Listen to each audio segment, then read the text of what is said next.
And welcome to the Midnight Musings podcast. We are at, I think this is like episode 5 by now. I'm not sure, guys. You guys let me know what episode it is. But we have a very special guest tonight, Destiny. Why don't you go ahead and introduce yourself, tell the world a little bit about you. Hi, how you doing? I'm Destiny, 22, born in Vegas. I'm a waitress. I like acting. I do some kind of modeling sometimes, and I want to start my own YouTube channel, hopefully soon. Nice. So this waitress slash entrepreneur model girl jumped onto this podcast, and we're going to share some pretty interesting stories. So we're going to get down to like kind of like the creepy side of things in the Midnight Musings podcast.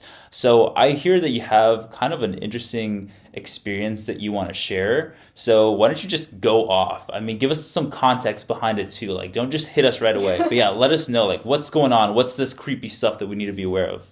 Okay, so the most memorable story that I have, it's very short and simple, but my husband now, at the time my fiance, he proposed to me, and we went to Universal Studios afterwards, and we rented this hotel, and it wasn't a good hotel. It was very crappy. Yeah. But, it's okay. Memories, As it is. That's the typical thing. If anyone that has been recently married, like, you understand, like, the early marriage struggles. So that's cool. It's normal life, okay?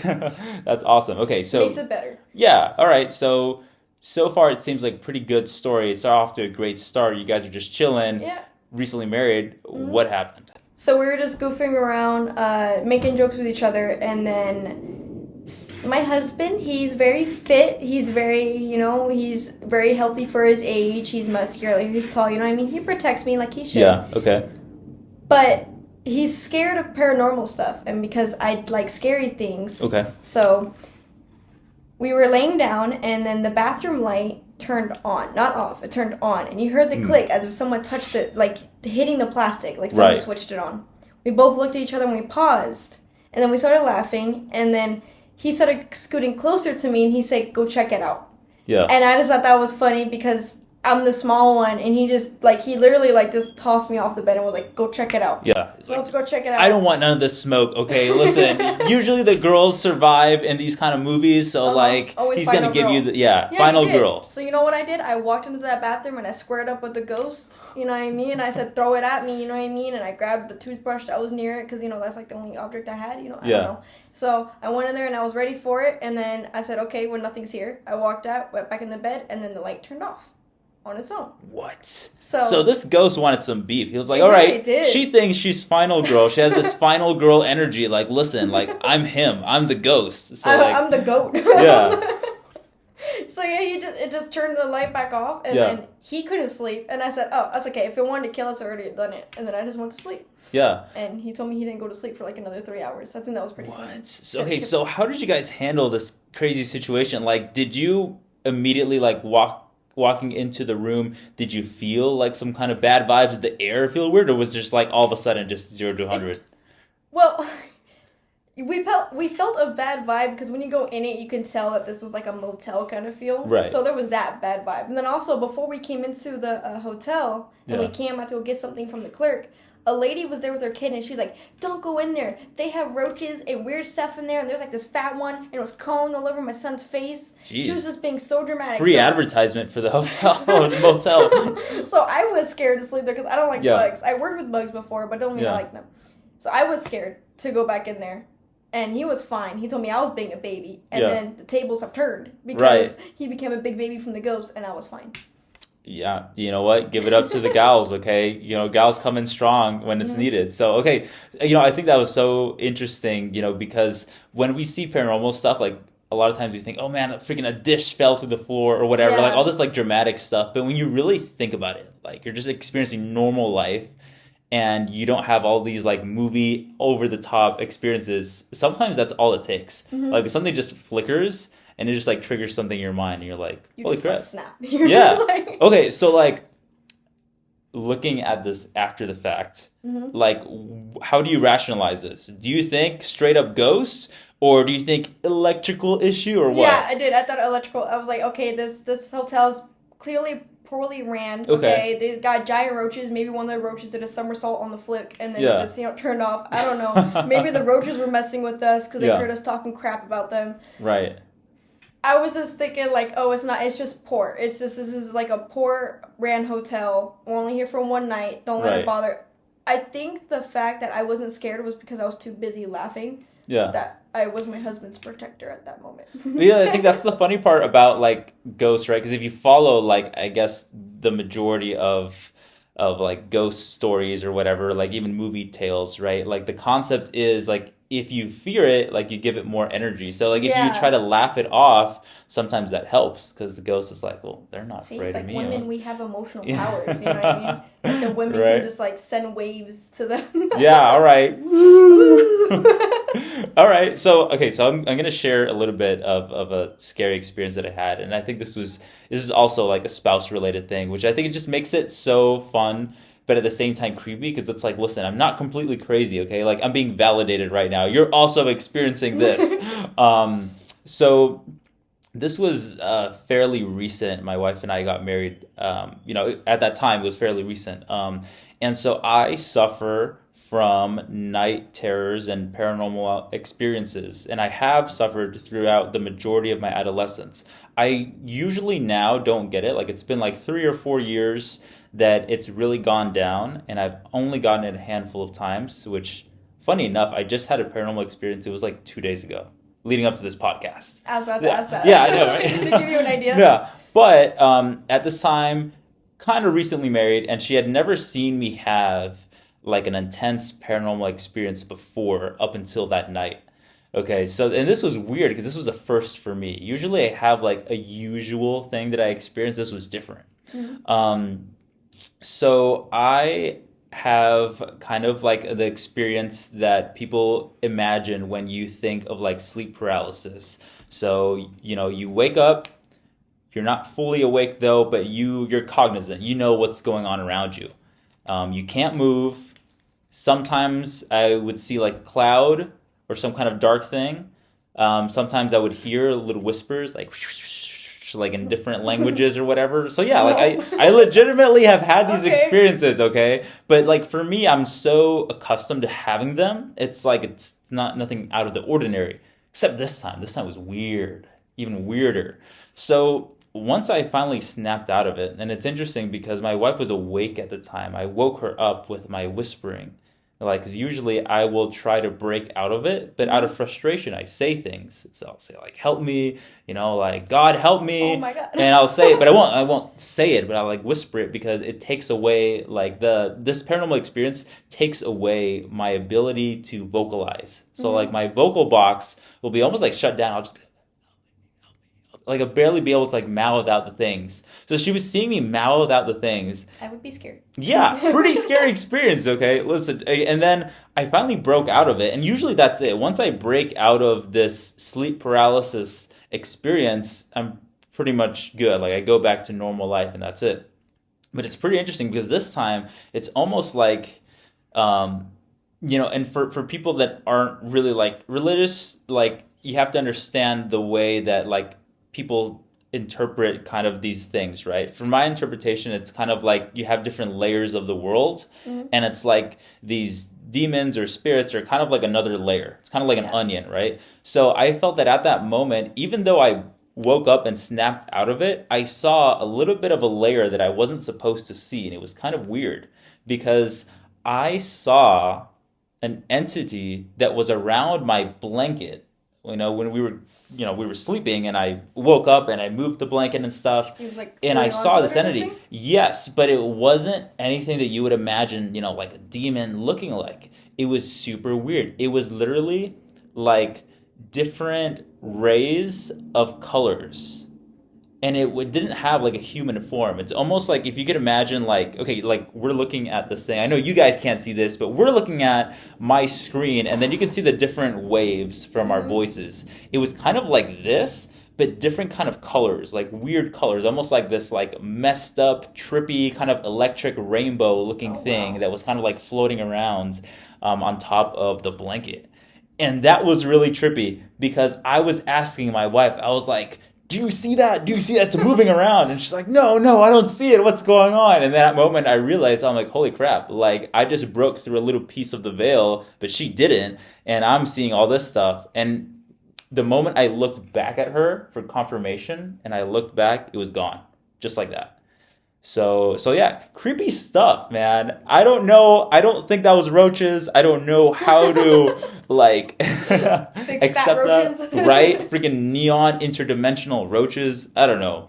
But yeah, so interesting experience. We're gonna continue going this route. We're gonna get a little creepier, but you know what? We're gonna go off of like some movie culture stuff. So apparently someone over here, and it's not me, was afraid of a doll. Okay. Okay. Well, now we're like cool. We're best friends. You know what I mean? Okay. Like, I got one now that's like live. It was a lot of money, but he's like my baby now. I used to also have an Annabelle doll. I have a Slappy doll. I had everything. Okay. Okay. Yeah. So go off. What is this big scary thing that you were afraid of as a kid? It was the Chucky doll. I don't know why, but because I was a kid and I saw something my height that murdered people, maybe that's what threw me off. Because I was like, I can't say it's smaller. I mean, I could whoop its butt because I was like a little tiny child. I was always been a really skinny person, so I started going to the gym. And then I gained like, not look like my age, kind of. But you know what I mean? But when we went to Walmart one time. And this is when like Chucky was a big thing, like, right? And like Seed of Chucky and all that kind of stuff. Everything. Recent. So they would like sell dolls or like something with the Chucky DVDs. Remember that, those little packs of like movies, and they had like little Chucky toys or something like that. Heck yeah. Okay. So back when marketing was at its peak. Okay. Yes, people had toys, cereals had toys, all this stuff was sick. Yeah. And now they just like they give you nothing. They give you they're like, here, enter this raffle and you can win $5 million, and then nobody ever wins it. You know? But so I was in the cart, sitting in the cart, he was pushing me, and we passed by a Chucky doll, and he stopped right in front of it because he was grabbing something, and then he saw, and I was just staring at the doll. Like, it looked like, I don't know for how long, but we just kept eye contact if I was like ready to fight it if it jumped on me. Yeah. I was scared, but I was like, I'm not going down without a fight. Like, we're the same height now, but you know what? I ate good breakfast this morning, so I could beat you up. You know what I mean? That was my mindset. So we're sitting there, and I was just staring at it. And then my dad, being a jerk, he pushed the doll a little bit, and then nope, I was not a warrior no more. I started crying. Oh my gosh. What did it do? Did it, like, make a sound? Did it laugh or something, or what? No, he just literally, like, okay, so, like, this is the doll. Okay. And I'm staring at it. I don't notice nothing else but the doll, and he just goes... And I just freaked out. Oh my gosh. My cousin used to do the same thing to me. We went to Utah, and my cousin Brittany, we were all crowded in one room because we were spending the night at a relative's house. Yeah. And they had this weird doll. It wasn't a Chucky doll, but it was the same height as Chucky. So, you know, same thing. They're cousins. And they're all related. All the murderous dolls. I was laying down on the floor sleeping, and then she puts the doll, like, I'm on the floor like this, and she puts the doll right in front of my face. So I woke up, got scared, I punched it, it broke, and then I got in trouble. Was YouTube a thing? Because, like, man, I could imagine that would have been such a perfect YouTube video. My traumas? Yeah, your traumas. TikTok wasn't a thing back then, but I'm like, geez, could have at least gotten it on YouTube. Be like, wow, look, my worst nightmares and my family bullying me. Re-experience it over and over again. Okay, so Chucky being a scary thing, I totally get that. I mean, my... great grandma, she had tons of dolls in her room, and she was just the sweetest lady, very independent woman, but she would always want company, and she would be like, yeah, like, I would love to have you or your mom or whatever, you guys come together and, like, you can sleep in the guest room, and, like, the guest room is literally just covered in dolls, like porcelain dolls. You already have guests in there. Yeah, I'm like, yeah, there's plenty of guests in there already. So how did you overcome your Chucky fear? Did you just feel like you just phased out of it? Or like one day you just saw it and you're like, okay, this is lame, or what? Okay, I went from being scared of it to loving it. My dad, my dad is my dad. Okay, we watched Adult Swim together. We watched all the horror movies together when I was a kid. There was no, like, rules on that. Because, like, you're going to see it later anyways. That's probably why I'm so bad influence. But it's okay. So... basically, he started watching the scary movies, and it didn't start off with Chucky. It just started later. Like, first was Elm Street. That didn't scare me. All these other things, like Trick or Treat with Sam, like, that didn't scare me. None of these things scared me. And then he put on a Chucky movie. And I was scared at first, but then I started laughing because Chucky, I think, is funny. Like, in the older movie, he kills a nurse with a toy needle that has a ball at the end. Yeah. Like, he stabs her. And it's kind of like in your head. I had one of those, so I went to my dad, and I was like, to his arm. I was like, oh my gosh. And I'm like, it's not working. How did he do it? It's a childhood influence. You're like, I'm trying to kill my dad right now. It's not working. But, I think that's hilarious because as we look through these scary movies, you realize, dang, they're not really like scary anymore. But as through the child view, like, yeah, they're terrifying.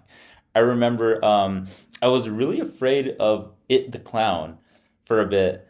But, that ended as I got, became like a teenager and stuff. But like, I think in like my late teens or something, I just said, you know what, I'm going to start watching an It movie, start to finish. I watched the first one. I was like, this is the goofiest stuff ever. I don't understand why I was afraid of it. The old one is good. Yeah, it is good. The newer ones that they made is stupid. I'm sorry if you guys are a fan of it, but it is stupid. Okay. Agreed. Like, it's like a Disney horror movie. Like, there's a minimum blood. I like gruesome now. I love, like, Terrifier too. Okay. I love the blood because I worked with blood too. Like, you know what I mean? So I like blood.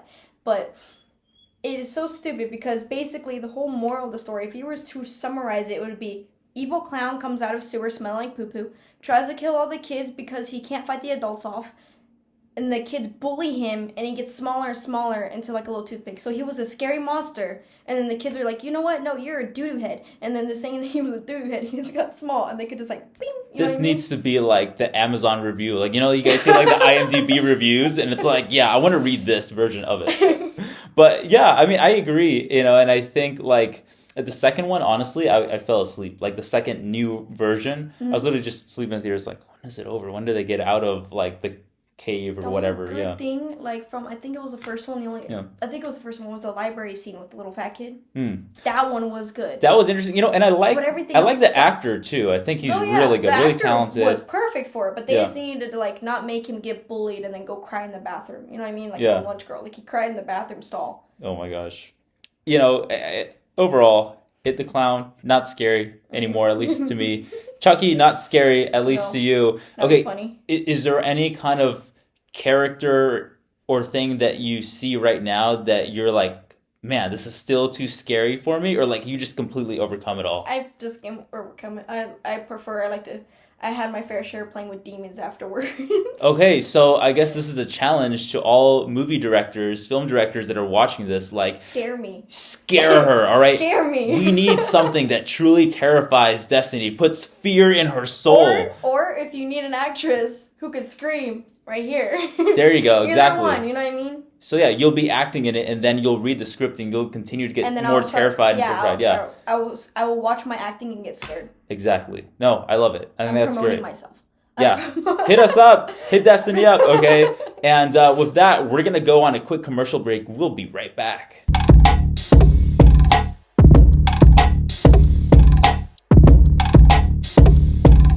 Did you guys miss us? We're back already. So, we wrapped up with pop culture monsters that we're not too afraid of anymore, to be honest. So, why don't you tell me about, I guess, a story or experience that you used to do. Tell me how that went by.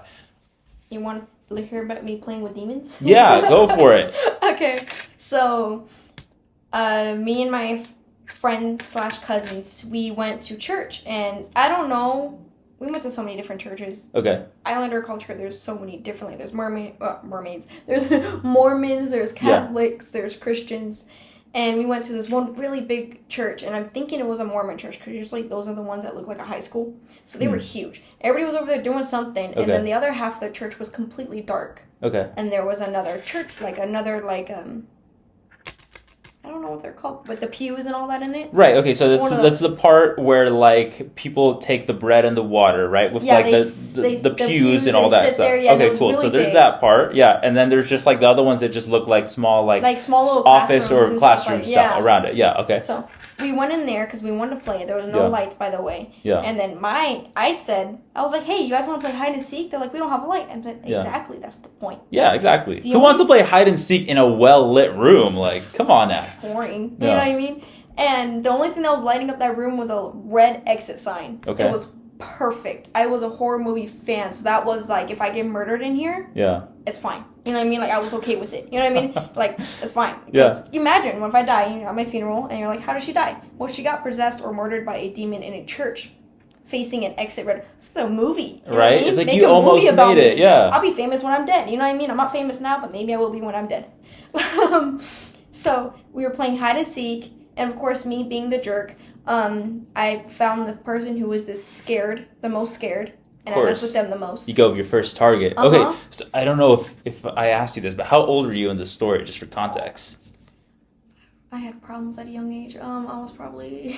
like 12, 13-ish? I think like around 11 or 12. Okay, all right, cool. Mm-hmm. Okay, so that I'm setting the tone right now, okay? So everyone listening, we're all 11-year-old kids right now. Yeah, grab your Legos and your little LPS toys. Yeah. If anybody ever had those, you guys are cool if you guys had the little LPS toys. If you didn't, then we can't be friends. I don't even know what you're talking about. What? What is that? I'm leaving your podcast. Come on, tell me. We need some context. Littlest pet shop toys. Oh my gosh, I was obsessed with those. And then those little tiny, those were pointless, but I used to have them anyways, little tiny ones. Like, they were that tiny. Yeah, I'm pretty sure my cousin had those. Yeah, I was more of a like Bionicles guy, if you remember Bionicles. Wait. Okay, so... Kind of. Sounds familiar. They're like, it's like a brand of Legos. So you have like your normal Legos that you build stuff, and then Bionicles were supposed to be like a like mixture. Robots. Yeah, like robots. Okay, so you make them they're all custom together. And like it was like around the time Transformers came out, so they would always use like the freaking same Transformers music for it, even though it wasn't even related to Transformers. Give me reason and all this stuff. It was hilarious. Anyways, back to your story. 11-year-old kids. 11-year-old kids running around being scared. And me picking on everybody. I was the one who's supposed to be hiding. Okay. That's why I thought it would be perfect. I'm like an undercover agent scaring everybody. Right. So like I'll go and under the pews there's that space. If I saw somebody hiding, because my eyes adjusted to the dark already, I would like pull something from them. Right. Just like, to mess with them a little bit. I grabbed one kid by their leg and yanked it, and they screamed so scared. And then I would like run because I was really fast on my. I was tiny, so I was like, you know what I mean. Went in the back and I was like, what happened? Why'd you scream? And you were Chucky. Look at that. You just embodied Chucky. Look around and nobody's there, and they're like, I don't want to play no more. Yeah. That's freaking hilarious. So, okay, your reign of terror playing hide and seek. In a church. Yeah. Dark church. Did you feel that you traumatized anyone, or like what was the end? That was the goal. That was the goal? I think I did, because nobody wanted to go back in that room. Nice. And then everybody went to the parents, like, oh my god, and then you're like, all the little gossiping was like, oh my god, there's a ghost in there. Mission accomplished. Okay, so this is where I like to talk to the audience sometimes. So guys, if you have a kind of scary story, or if you were the villain in this story, if you caused people's terrors, why don't you go ahead and just put that in the comments, because we're super curious. We want to know your guys' stories too. And I think that's just part of storytelling, is just enjoying each other's scary stories and sharing them with the world. So I'll tell you, because I think we're doing great on time. I want to tell you this story, and it's kind of unique. Hold on. Okay, so this is a story of when I literally missed a day in my life, but I don't know what happened to it. It's super weird. Okay, so I was like 7 years old, 7-ish. I was like first grade age. And I remember this story really well. Like, I went to school. I remember afterwards my mom got me Krispy Kreme donuts, and I loved it. Then she took me like to the gas station to fuel up. I went home. We had dinner. We were eating fish. Like, I remember all these details. Okay. What kind of fish? I think it was like a white fish. And tilapia? It was crusted on the it's probably tilapia. Those are good. Yeah. So then she asked me. She's like, "Hey, honey, can you get my purse?" And I was like, okay, cool. Like, her purse was in the master bedroom in my parents' room. So I went in there, and I was always afraid as a child of the dark. So I like scampered there, and I was like, hey, let me just run in there real quick. Turn on the light. Okay, there was a purse. Now let me run back. But this time, as I was running back, I felt something grab me. Okay, 7 years old, fully cognizant. I was not dreaming. This was a whole day. Like, I know the details that went on in this day. Something grabbed me, and it felt like a bear, like just like a really tall, black, dark bear, and it just like engulfed me. I don't think it ever even said anything. But the next thing I know, I woke up in the bed, and it was morning time. And I was like, what? Wow. What the heck happened to my day? What happened to the rest of my day? I swear it was like, what, like 5, 6 p.m. having dinner, and then I woke up the next morning, and I do not know where that day went. Did you ever ask your mom about it? I did. At that time, she was like, oh, no, you're just dreaming, whatever, parental denial, the usual parental denial. But I think years later, I asked her the same thing as an adult. I was like, do you remember this day where we, you asked me to get your purse, and she's like looking at me never like came back. she's looking at me like I'm crazy, like, no. But yeah, I still don't have answers to that. But that was very weird. But the bear demon thing did make a comeback. This was really weird. So again, I was like 7-ish. Mm-hmm. I experienced something very similar to that when I was 13. So I'm like, this thing just literally made a comeback years later. And I had just gotten back from Boy Scouts, doing a Boy Scouts trip. And I just was taking a nap. I was really tired. It was like a whole like week of like being out in the wilderness and stuff. Mm. And then I had a dream that a like bear type creature was playing with me, but this time was like friendly. It was like tossing me in the air. And I was like, oh, this is super fun. Cool. I'm playing with like this benevolent creature. And then it starts throwing me around more and more aggressively. To the point where it starts swinging me around, you know, and I'm in a dream state. Yeah. And I'm being thrown around, and then all of a sudden I'm thrown and I feel the sensation of falling, and I wake up and I'm on the bed. But I'm on the bed with my hands kind of like in a cross position, and I can't move. Okay. And then that is what triggered my first of many sleep paralysis things. So yeah, it circles back. That bear doesn't like you. Yeah, that bear thing. So if anyone knows, doesn't like you, I don't know. No, I think it just legitimately wants to kill me. I don't understand. So if anyone knows like mythology or something about some kind of dark bear, Bigfootish kind of creature that just likes to terrorize kids in their dreams, throw them in the air. Yeah, I guess comment what you think it could be, because I'm freaking curious. I don't know. What do you think it is? I don't know.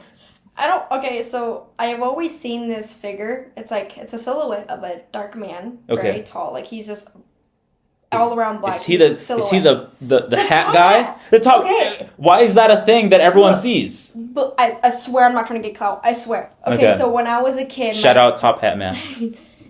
You don't me. Okay. I was in my grandma's room and I always slept there, but I loved her, but I hated sleeping over. I hated it because she had a walk-in closet, and then when she left the door open at night when I'm sleeping, I would see it. I would just see, like, she never closed it. It would just stay open, cracked open, and even when I close it, I'll come back in the room or I'll open my eyes and it's open again, and I'm like, I swear I closed that, because it's like my biggest fear.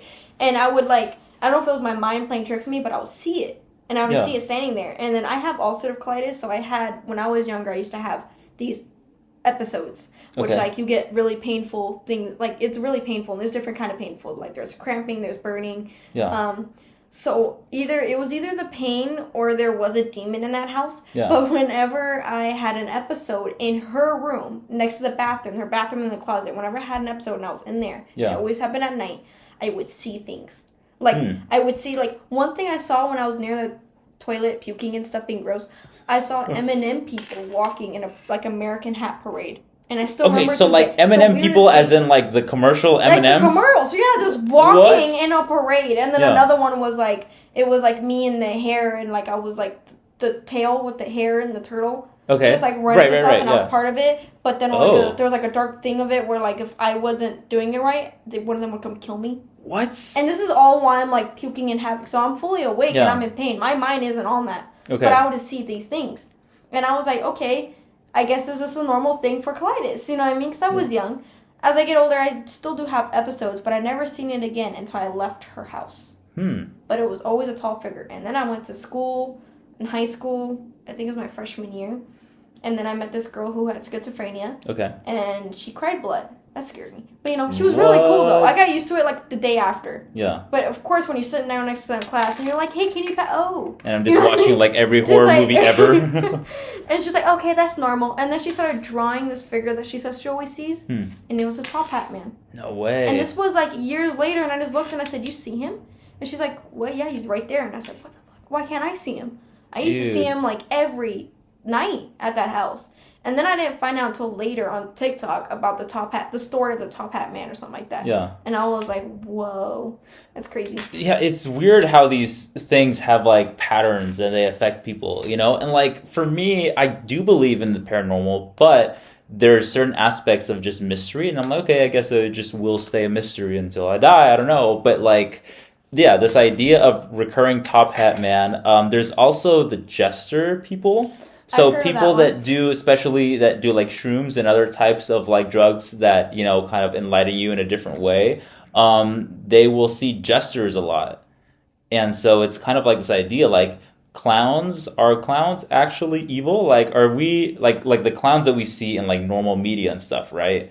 Like did they come from this other kind of dark entity that existed before that looks like clowns or jesters? I don't know which came first. Well, I mean, I don't find clowns funny. I'm not scared of clowns, but I mean, Yeah. I think they're kind of weird. Like, they're grown men, you know, dressed up in Right. makeup with. It's not even like funny makeup. It's just Yeah. weird, and they come and play with your kids, and you hire them to come play with your kids Yeah.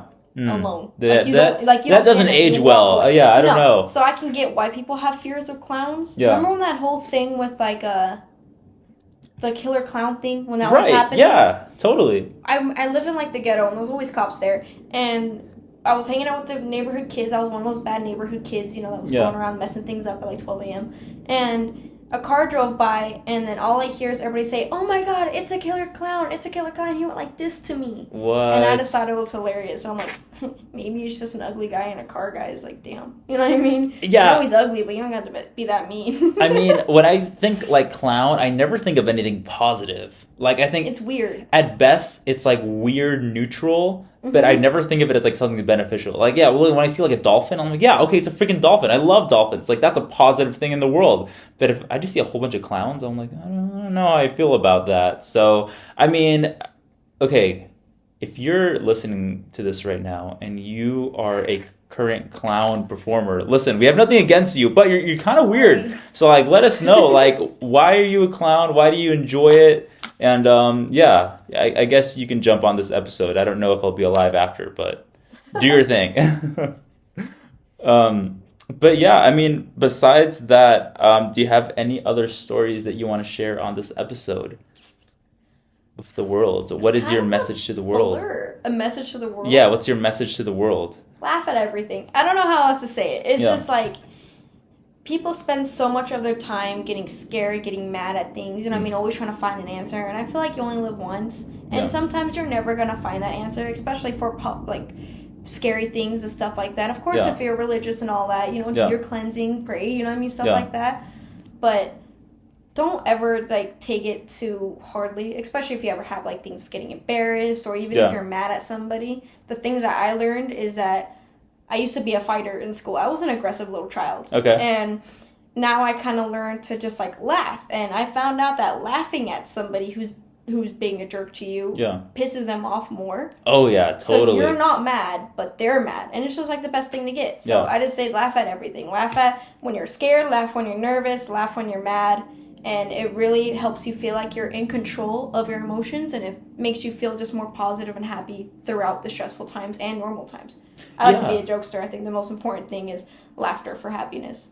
I think that's so true, you know, and I think that's like why you hear so many things about like, you know, laughing is like medicine, and I think it totally holds truth to it. Like I don't know if it's what's the medical, you know, framework behind that, but I think it definitely works, you know. And I think it's such a good counter to people's negative energy, or like narcissistic people and stuff like that. What do they want more than anything? They want your response, your reaction. They want you to be mad and cry, so they feel like they have control. But if you're laughing and smiling at them, they're like, I literally, the tables have turned. Yeah. You know, you make them the joke that they really are. And so it's in that same sense, you take your power back. So I love that, you know. And so like when we end a podcast, I always like to do some kind of challenge. So I think this one's an easy one, guys. So when you're experiencing your hardships throughout this week, I want you guys to laugh at it. Laugh at whatever hardship you have. And if you normally react to it in a stressful way, try to react in a more nonchalant, relaxed, laughable kind of way, because you only live once, and you don't want to.